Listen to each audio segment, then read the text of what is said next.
Class 9 আজকে আমি তোমাদের বৃত্তের পরিধির ওপরে অঙ্ক করাবো।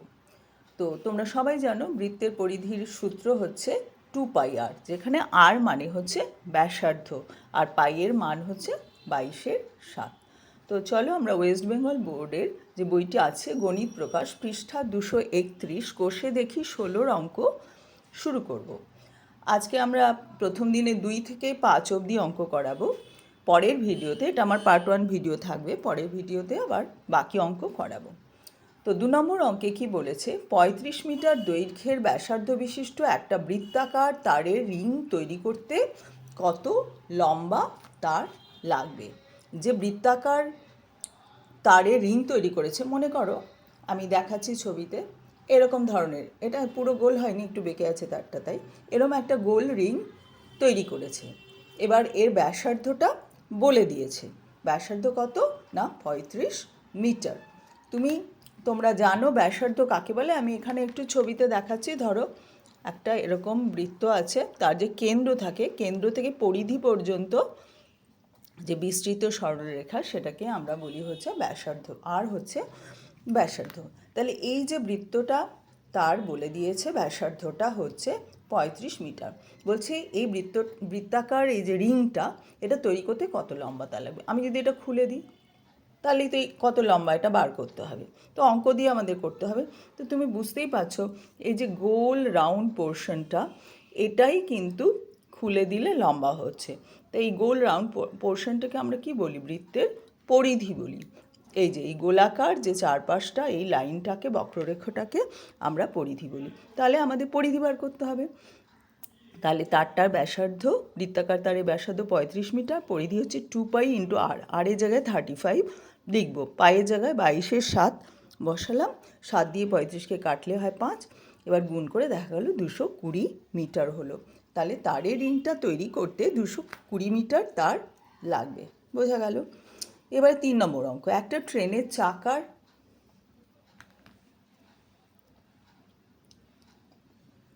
ব্যাসার্ধের দৈর্ঘ্য, একটি ট্রেনের চাকার ব্যাসার্ধের দৈর্ঘ্য হচ্ছে 0.35 মিটার। ঠিক আছে। 1 মিনিটে চাকাটি 450 বার ঘুরলে ট্রেনটির গতিবেগ ঘন্টায় কত কিলোমিটার, হিসাব করো কত কিলোমিটার হবে। তো আবার বলি, চাকার ব্যাসার্ধের দৈর্ঘ্য হচ্ছে 0.35 মিটার।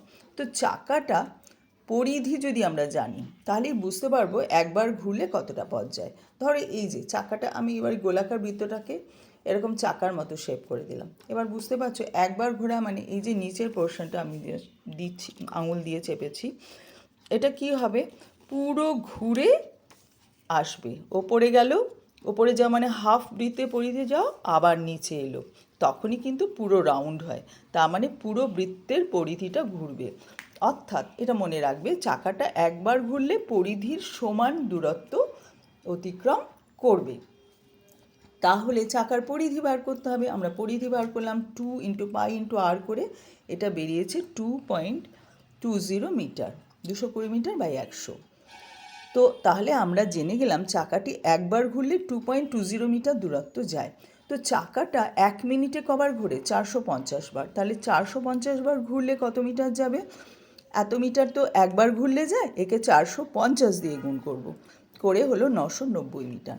তাহলে আমরা কি পেলাম, যে চাকাটা 1 মিনিটে যায় হচ্ছে 990 মিটার। আরেকবার বলছি, চাকাটা একবার ঘোরা মানে হচ্ছে পরিধির সমান দূরত্ব অতিক্রম করা। তাহলে আমরা পরিধি বার করেছিলাম তো এটা, তাহলে একবার ঘুরলে চাকাটা কত দূরত্ব যাবে, এই পরিধির সমান দূরত্ব, অর্থাৎ 2.20 মিটার দূরত্ব যাবে। এবার বলা আছে প্রশ্নে যে 1 মিনিটে চাকাটা 450 বার ঘোরে। তাহলে একবার ঘুরলে যদি এত দূরত্ব যায়, তাহলে 450 বার ঘুরলে এই 2.20 গুণ 450 হবে। ঠিক আছে। এবার এই যে 450 বার ঘুরে এই যে দূরত্বটা গেল, সেটা কত সময়ে গিয়েছিল, 1 মিনিটে। আমাদের গতিবেগটা ঘন্টায় বার করতে বলেছে, সেই জন্য আমরা জানি 60 মিনিটে 1 ঘন্টা, তাই 1 মিনিটে যায় এত, 60 মিনিটে যায়, একে 60 দিয়ে গুণ করব, করে আমরা এই উত্তরটা পেয়েছি।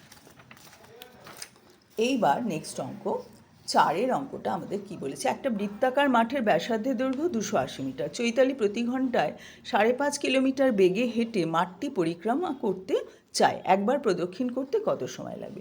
সেই ব্যাপার, মাঠকে একবার ঘোরা মানেই হচ্ছে পরিধি অতিক্রম করা, ঠিক আছে। তো মাঠটির ব্যাসার্ধ জানা আছে, পরিধি বার করলাম 2 × π × r করে 1760 মিটার হলো। তো একবার প্রদক্ষিণ করলে 1760 মিটার যাবে।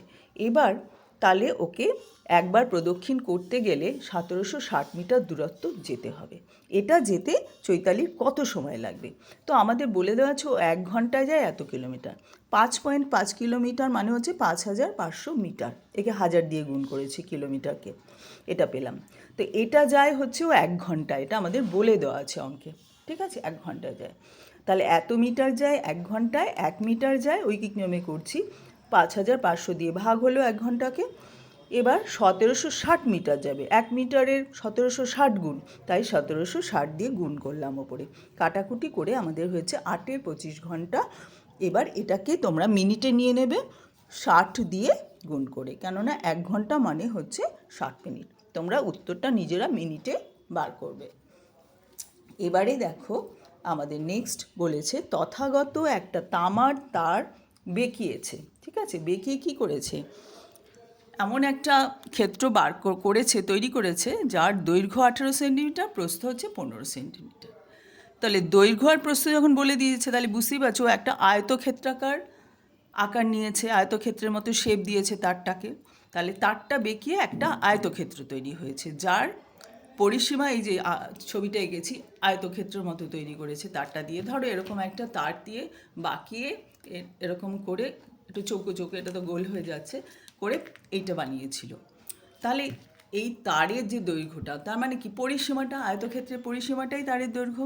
তাহলে আমাদের এই আয়তক্ষেত্রের পরিসীমা বার করতে হবে। পরিসীমার ফর্মুলা হচ্ছে 2 × দৈর্ঘ্য প্লাস প্রস্থ। তাই ব্র্যাকেটের মধ্যে 18 + 15 লিখলাম। এটা হলো 2 × 33 করে 66 সেন্টিমিটার। তাহলে এই যে তামার তারটার দৈর্ঘ্য হচ্ছে 66 সেন্টিমিটার, বুঝে গেলাম, কেননা তামার তারটাকেই বাঁকিয়ে এরকম আয়তক্ষেত্র তৈরি করা হয়েছিল, যার দৈর্ঘ্য 18 সেন্টিমিটার, প্রস্থ 15 সেন্টিমিটার। তো এই পরিসীমাটা তো বার করতে হবে। তামার তারটা হচ্ছে তো এই যে এখান থেকে এতটা, তারপরে এতটা, তারপরে এতটা, তারপরে এই 4টে বাহু যোগ করলেই তো পরিসীমা হবে, বাহুগুলোর যোগফল তো পরিসীমা।